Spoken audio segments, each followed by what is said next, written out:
আসসালামু আলাইকুম সম্মানিত দর্শক, আপনারা সবাই কেমন আছেন? আশা করি সবাই ভালো আছেন। সবাইকে বিটেন ল ইউটিউব চ্যানেলে স্বাগতম জানাচ্ছি।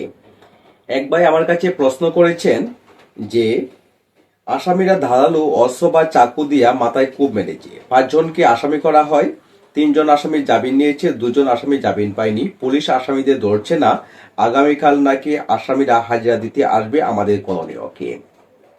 যেহেতু আপনারা মামলা করেছেন এবং আপনাদেরকে তারা আঘাত করেছে, এখন কাজ হলো যে আসামিরা জামিন যখন প্রার্থনা করবে, আপনারা এখন আইনজীবী নিয়োগ করে তারা যে জামিন চাইবে তাদেরকে জামিনে আপনাদের বাধা দিতে হবে।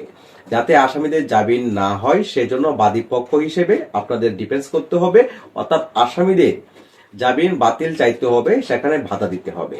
আশা করি আপনি যে কমেন্টটুকু করেছেন, আপনি এই কমেন্টসে উত্তরটুকু পেরেছেন। এছাড়াও আপনাদের এরকম যারা প্রশ্ন রয়েছে, আপনারা প্রশ্ন করতে চান, অবশ্যই প্রশ্ন করবেন। আমি আশা করব আপনাদের প্রশ্নের উত্তর দেওয়ার জন্য, বা আপনাদেরকে এরকম ভিডিওর মাধ্যমে জানিয়ে দেওয়ার চেষ্টা করব। ধন্যবাদ সকলকে, ভালো থাকবেন, আল্লাহ হাফেজ।